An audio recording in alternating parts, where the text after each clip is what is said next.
안녕하세요. 저는 올해 28인 여자입니다. 얼마 전 실제로 겪은 제 이야기를 사연으로 올려볼까 합니다. 저한테 3년 사귄 남자친구가 있었어요. 그 사람은 제가 학교를 다 졸업하고 진짜 혼자 돈 벌어먹고 사는 성인이 되어서 만나게 된 첫 남자였죠. 대학원에 지나가고서 거의 졸업 논문이 막바지에 다다랐을 때 친구들끼리 마지막 한잔하며 으쌰으쌰 하자고 술집에 갔다가 친구의 친구로 나타난 그를 처음 보게 되었어요. 키가 180은 훌쩍 넘어 보였던 그 사람은 남색 와이셔츠에 흰 면티 그리고 잘 빠진 청바지에 백팩을 메고 나타났어요. 모두의 이목을 집중시킬 만한 외모와 기럭지 그리고 스타일까지. 그 자리에 있던 제 친구들은 모두 그 남자 얼굴 쳐다본다고 올이 빠져 있었고 그 와중에 저 혼자 정신 차려보겠다고 맥주 한 잔을 더 주문했네요. 즐겨봤던 드라마가 상속자였는데 거기에 나오는 주인공인 이민호와 흡사 비슷한 것도 같았고 그 남자의 비주얼은 콩깍지라면 콩깍지라도 할 수 있겠지만 저 하나가 아니라 주변 친구들까지 난리가 났었으니 객관적으로 보아도 멋진 남자였던 것 같아요. 저 사람은 꿈이 연예인인가? 혹은 연예인을 준비하는 연습생인가 싶어서 완전히 저 같은 평범한 사람과는 어울리기도 힘들 법한 사람이라 여겼어요. 그날 보고 나면 다시는 못 볼 사람인데 눈길 하나 주지 말자는 마음으로 애써 맞은편에 앉아있던 친구와 논문 얘기를 하면서 고생길이 훤할 것 같은 우리의 앞날에 대해 걱정을 했어요. 술자리 내내 술을 마시면 마실수록 힘들고 스트레스 받은 것들이 막 입 밖으로 나오면서 완전히 술이 취했을 때의 막판에는 친구랑 둘이서 대학원 때려칠 거라고 친구들 앞에서 깽판까지 부렸다더라고요. 그런데 아직도 기억나는 게 그 난리가 난 상황에서 먼 대각선에 앉아있던 그 남자가 굳이 제 앞으로 와 어디서 받아왔는지 뜨거운 꿀물 하나를 건넸어요. 그 바람에 전 뭣도 모르고 그걸 다 마신 후 술이 좀 진정되었지만 맞은편에 있던 친구는 그대로 엎드려서는 탁자 위에서 골아 떨어져 잠이 들었답니다. 졸지에 술에서 깼는데 뭔가 야리꾸리한 이 분위기가 어색해서 억지로 술이 깼다는 말을 하며 밖으로 나와 곧장 택시를 타고 먼저 집으로 들어갔어요. 그게 남자친구와의 마지막 만남일 거라 생각을 하면서 미련도 없이 집으로 간 거였죠. 그런데 그날 새벽까지 주변 친구들에게서 끊임없이 연락이 왔어요. 술자리를 마무리 짓고 각자 집에 도착했다던 친구들은 저마다 호들갑을 떨면서 전화를 했는데 요지는 다 똑같았어요. 아니 글쎄 그 남자애가 저한테 관심 있으니 전화번호를 달라고 친구한테 부탁을 했다더군요. 그 자리에 사람이 거의 8명 가까이 있었는데 그 사람이 다 듣고 있는 앞에서 고백하듯이 말입니다. 그래서 친구는 제 전화번호를 건네주었고 다른 사람들은 모두 저희 두 사람이 얼마나 진전이 있는 건지 확인하고자 연락을 했던 것이었어요. 아직까지 따로 연락 온 것이 없었기에 좀 얼떨떨했는데 친구들은 그런 제게 하나 둘 말을 하더라고요. 어쩐지 그 남자애가 절 자꾸 쳐다봤다고. 어쩐지 술 취한 애는 2명인데 저 하나만 챙기겠다고 주방에 들어가 한참 사정을 하더니 꿀물을 받아왔다는 거예요. 누군가의 챙김을 받는 것이 꽤나 설레고 기쁘더군요. 그것도 멋있고 잘생긴 이상형 같은 남자한테서 온전한 관심을 받았다는 생각에 괜히 혼자 마음이 들떴습니다. 그렇게 제 번호를 알고 있다는 그 남자의 연락을 매일같이 기다리고 또 기다리길 한 사흘쯤 흘렀나? 연락이 드디어 왔어요. 대단한 드라마를 찍은 건 아니었지만 우연히 만나게 된 그날 저한테 첫눈에 반했다면서 단둘이서만 만나서 커피를 마시든 밥을 먹든 데이트를 하고 싶은데 언제 시간이 괜찮냐고 물어봐주던 그 남자의 말에 전화를 끊고서 한참 동안이나 혼자 이불 안에 들어가 발을 동동 구르며 좋아라 했답니다. 그렇게 저희는 정말 아주 우연히 만난 술자리에서 호감을 가지고는 남자친구의 적극적인 대시로 순식간에 연인이 되어버렸어요. 나중에 알게 된 것은 제 남자친구는 저희와 동갑이지만 제가 다니던 대학원의 대학에 아직 재학 중인 학생이었고 그 학교에서는 꽤나 유명한 선배이자 남자였다고 하더군요. 물론 다른 게 아니라 외모가 너무 출중해서 말입니다. 졸지에 한 학교의 유명인사를 사귀는 여자애가 되어버린 전 모르는 사람들의 관심까지 한 몸에 받아버리게 되었지만 나름 재밌고 또 신선했어요. 평생 남의 관심이라고는 받아본 적이 없이 살아온 제가 어쩌다 이렇게 눈에 넣어도 안 아플 멋진 남자친구를 사귀게 되었나 싶어서 오히려 뿌듯하기도 했어요.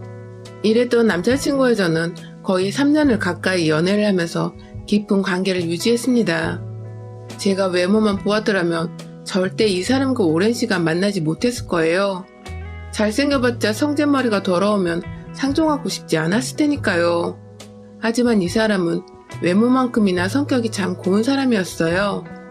남자한테 곱다는 표현이 웃길 수도 있지만 섬세하고 진중하고 또 매사에 촐싹거리지 않고 차분한 것이 딱 곱고 착하다는 표현이 어울리는 사람이었죠. 형이 하나 있는데 어릴 적부터 형한테 뺏기고 맞으면서 자라느라 무언가를 가져보고 욕심내는 것에 아직 서툴다며 그중 처음으로 욕심내고 다가가 보려고 한 것이 저였다면서 달콤한 말로 사람 귀와 마음을 흔들어대던 이 남자에게 저는 해가 지날수록 완전 홀딱 빠져버리게 되었습니다. 그렇게 매일을 처음 만나는 사이처럼 알콩달콩하게 잘 지내다 보니 저는 어느새 직장인이 되었고 남자친구도 저 취직하고 1년 뒤까지 취준생활을 하다가 마침내 한 회사에 채용이 되었어요. 애초에 저는 대학원까지 졸업을 했었고 나름 학점관리에 취업 준비도 똑부러지게 했었기에 좋은 회사에 취업을 할 수 있었는데 생각보다 잘 풀릴 거라 여겼던 남자친구는 사정이 정반대였어요. 학교 자체가 인서울 상위권인 학교이기도 했고 남자친구가 외모도 잘생겼고 사람이 반듯한 걸로 킹카라 소문이 나 있었기 때문에 전 당연히 이 사람이 학점관리도 착실히 했고 또 취업도 나름 잘 준비했을 거라고 생각을 했는데요. 막상 졸업을 하고도 취준생활을 1년 정도 이어가길래 옆에서 도와주고 싶은 마음에 이력서나 자기소개서 첨삭을 해주려고 한 적이 있는데 정말 가관이더라고요. 학점은 평균 3주차 넘기지 못했고 토익 800점짜리 말고는 이렇다 할 자격증이나 어학 점수가 없었어요. 안 그래도 문과생들은 취업하기 힘들다고 대학 가서 취업 준비에 먹을 맴만 살고 있는데 이 사람은 완전 남일처럼 그걸 손 놓고 대학을 다녔나 보더라고요. 처음엔 당황스럽고 살짝 실망이 되려고 했는데 이내 마음을 도로 잡았습니다. 내가 좋아하던 사람은 공부를 잘하고 못하고를 떠나서 나에게 잘해주고 날 설레게 해주던 온전히 성격 좋고 잘생겼던 사람이었으니까 학점은 그럴 수 있을 거라며 애써 이해를 해보려고 노력을 했죠. 그렇게 다시 으쌰으쌰해서 남친 취업을 도와주고 격려해주고 다행히도 비교적 규모는 작지만 망할 일은 절대 없는 탄탄한 중소기업에 들어갔습니다. 서로 직장인이 되어 만나니 전보다 훨 어른이 되어 만나는 것만 같아 또 색다른 기분이 들었어요. 제가 직장을 먼저 다닐 적에는 월급을 받는다는 이유로 제가 데이트 비용을 주로 내는 편이었는데 남자친구가 취업을 한 이후로는 자기가 돈을 내고 싶다며 먼저 데이트 비용을 지불하고 이런 식으로 저희는 서로에게 부담이 되지 않는 선에서 최대한 배려를 하고 맞춰주면서 큰 싸움이나 마찰 한 번 없이 잘 연애를 해갔습니다. 그러다가 남자친구가 문득 결혼 얘기를 꺼냈습니다. 함께 결혼해서 데이트를 하는 기분으로 매일을 살면서 미래를 갖고 나가보는 게 어떠냐고 물어보더라고요. 결혼에 대해선 아직 20대이고 해서 전혀 생각을 하지 못하고 있었는데 먼저 얘기를 꺼내주니 저도 내심 하고 싶다는 생각이 들더라고요. 그렇게 저희는 자연스레 서로의 동의하에 먼저 결혼을 결심하게 되었고 그때부터 차근차근 양가 부모님께 인사를 드리는 시간을 가지게 되었습니다. 사실 남자친구는 저희 부모님을 만나본 적이 몇 번 있었어요. 데이트를 하며 늘 저를 집까지 바래다 주던 사람이어서 오고 가는 길에 부모님이 미안하고 고맙다며 집안으로 부르신 적이 있었죠. 대단히 친한 건 아니었지만 집안에서 같이 차도 마시고 가끔 주말이면 밥도 먹고 가곤 했던 사람이었던지라 저희 친정 부모님께 결혼 허락을 받아내는 것은 딱히 어려움이 없었습니다. 하지만 남자친구 쪽은 좀 달랐어요. 연애를 하는 동안 제가 남자친구 집 근처로 갈 일이 없었을 뿐만 아니라 도통 남자친구가 부모님과 전화통화조차 잘 하지 않으니 제가 옆에서 그들의 대화를 듣거나 접해볼 기회가 전혀 없었거든요. 제게는 완전히 상상 속 미지의 인물들이었던 시어머니와 시아버지, 그리고 남편의 형, 긴장이 살짝 되긴 하더라고요. 그러다가 결국 애비 시부모님을 만나 뵈는 약속이 잡혔는데요. 바로 남자친구의 집에서 말입니다. 최대한 단정하게, 하지만 일어서고 앉는 동안 불편함이 없도록 연한 살구색 파스텔 톤의 참한 바지 정장을 입고서는 찾아갔어요. 손에는 엄마랑 머리를 쥐어짜고서 결정한 과일 바구니 선물 세트 하나 큼지막히 사갔고요. 그렇게 떨리는 마음으로 남자친구의 뒤에 서 있다가 문이 열리자 활짝 웃으면서 집 안으로 들어가려는데 웬 개 한 마리가 wal발 짖으면서 현관으로 뛰쳐나와버렸습니다. 이빨을 드러내며 지저대던 치아와는 바로 남자친구네 반려견이었는데요. 아니, 개가 있다면 이따 말을 해줄 것이지. 남자친구는 그가 3년 동안 단 한 번도 개소리를 한 적이 없어가지고 저는 전혀 예상치도 못하게 개와 영접을 하게 된 것이었어요.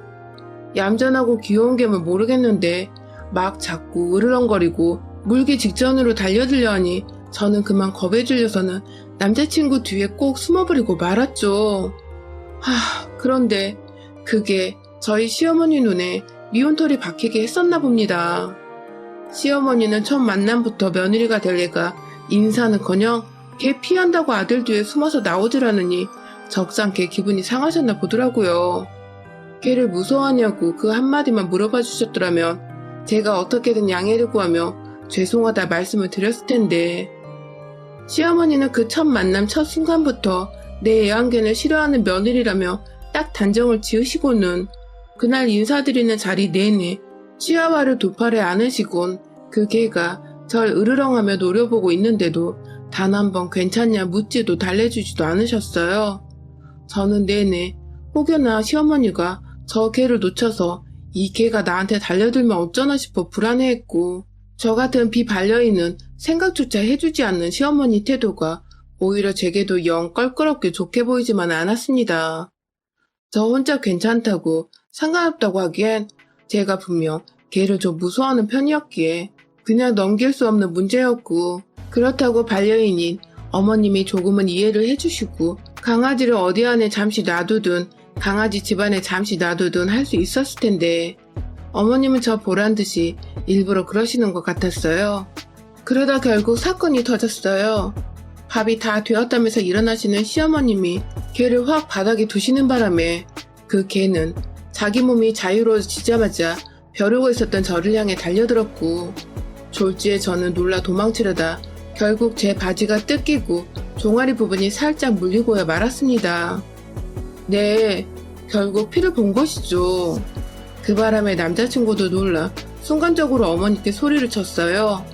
왜 자꾸 으르렁거리고 있던 애를 조심도 안 하고 바닥에 놔뒀냐며 순간적으로 화를 냈고 어머님은 그 바람에 내가 뭘 죽을 죄를 지었다고 소리를 지르냐며 제 앞에서 아들과 논쟁을 벌이셨죠.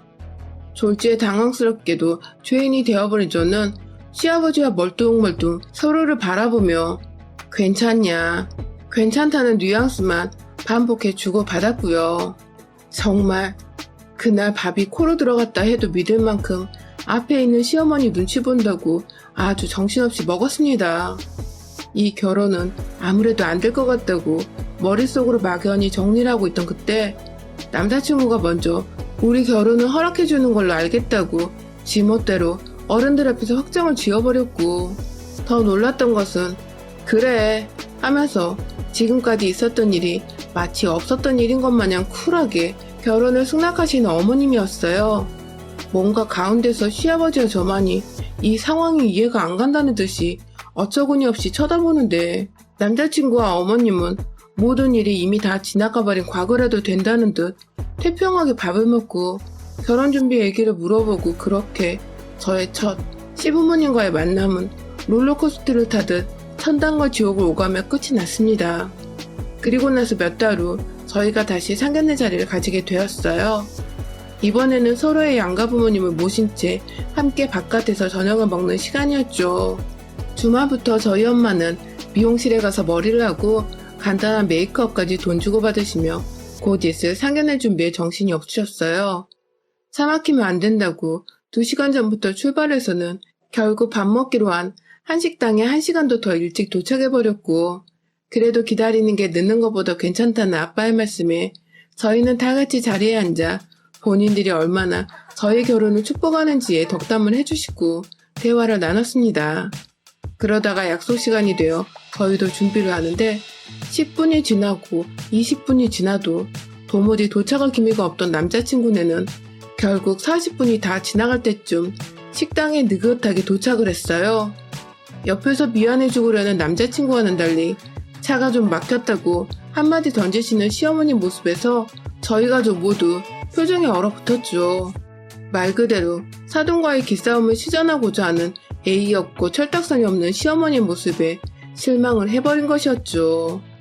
미안하다는 말 없이 자리를 잡고 앉은 시댁 어른들은 이내 배가 고프다며 빨리 주문하자고 해서 저희 부모님도 엉겹결에 주문을 했어요. 도착한 지 2시간이 다 되어가는 와중에도 메뉴를 제대로 보지도 않았던 저희 부모님은 시부모님 재촉에 아무거나 주문을 해버리곤 당황해 서로를 쳐다보셨습니다. 왠지 시아버지도 얼굴에는 미안한 표정이 역력하신 것 같은데 말 한마디를 제대로 해주질 않으셨어요. 그렇게 밥이 나오고 서로 대화를 오가며 서로의 기분은 계속해서 상해갔어요.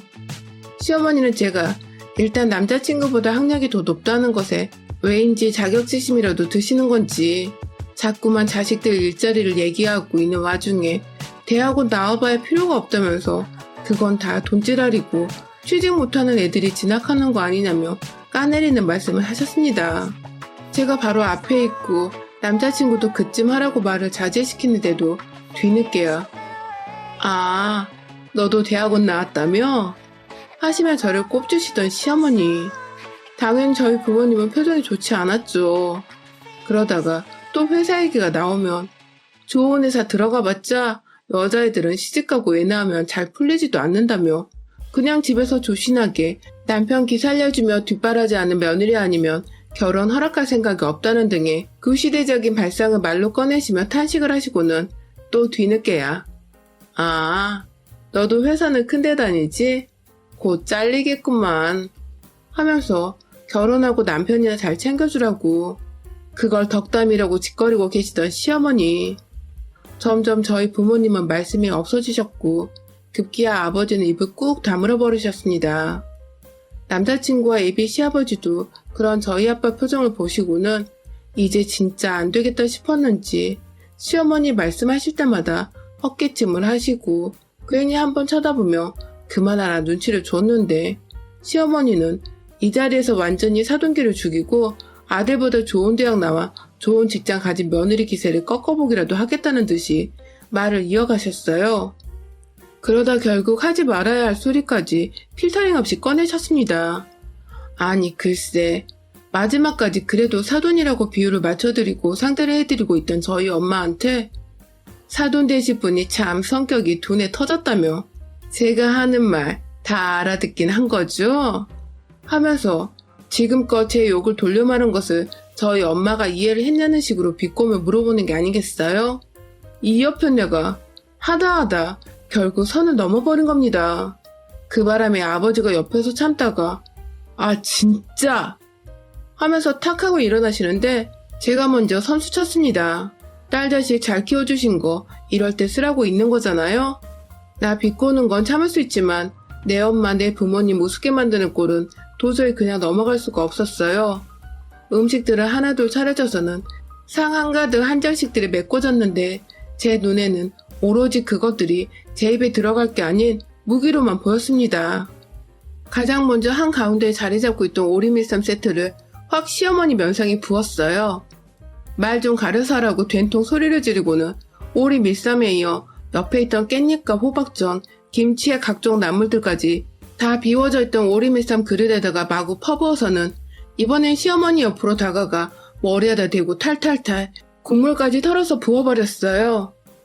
남자친구는 물론이고 시아버지까지 당황해서 말리다기보단 결국 일이 터졌구나 싶어서는 처음 몇 초간 벙쪄 있다가 뒤늦게야 그만하라고 시어머니가 아닌 절 말리러 오셨고 그 바람에 시어머니는 이게 뭐냐며 막 씻겨낸 물을 찾는데 그 꼴을 보고는 저희 아빠가 앞에 있던 시원한 냉수통을 갈비 뜯고 남은 뼈 집어넣으라고 놓여져 있던 빈통에다가 콸콸콸 부어서는 그걸 그대로 시어머니 면상에 쏟아 부어버리셨네요.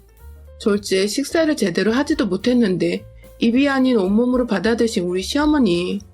당황해서는 눈만 껌뻑껌뻑 하면서 앞만 쳐다보더라고요. 저희 엄마를 말입니다. 그런 모습에 저희 엄마는 제 속이 통쾌하도록 헛웃음을 지으시며 제가 딸 하나는 참 잘 키웠죠? 하며 비꼬시고는 저까지 데리고서는 그 자리를 벗어났습니다. 나가는 길에 저도 시어머니 얼굴 한 번 더 보면서 당신 같은 시어머니는 집 한 채를 줘도 싫다며 가운데 손가락을 짠 하고 날려줬어요. 그날 남자친구는 잘못했다고 빌다가도 자기 엄마가 내내 우신다고 너무한 거 아니냐고 또 한 소리를 하다가 또 정신 못 차리고 다 자기가 잘못했다고 비는데 아무리 좋고 되게 잘해줬던 남자친구였어도 시어머니가 그 모양이니 정말 정이 하나도 안 가더라고요. 역시 결혼은 현실이란 말이 딱 맞아 떨어지는 대목이었습니다. 완전히 이별을 통보한 후에도 한동안 매달리겠다고 저희 집을 찾아왔지만 얼마 전 저희 아빠랑 독대를 하고서는 그 후론 더 이상 오질 않더군요. 대충 들어보니 당신네 부모 같은 시부모를 두게 하느니 평생 독신으로 살게 하겠다고 아빠가 단호히 말을 하셔서 남자친구도 잔뜩 겁먹고 충격받은 채 돌아갔다고 하네요. 지난 시간 동안 사랑했던 시간이 너무 아쉽고 미련이 남지만 내 부모 욕보이면서까지 기죽이려 한 시댁을 두느니 차라리 내 몸뚱이를 스스로 아끼면서 부모님이 더 좋은 말씀과 좋은 사람만 듣고 보며 사시도록 하는 게 100배 1000배 낫다는 생각을 했어요. 그리고 지금까지 제 선택에 있어서 후회한 적이 단 한 번도 없는 걸로 보아선 정말 잘한 짓이었던 것 같습니다.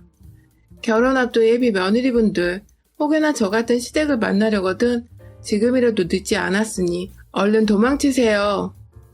여러분의 생각은 댓글로 남겨주세요. 오늘도 시청해주셔서 정말 감사합니다.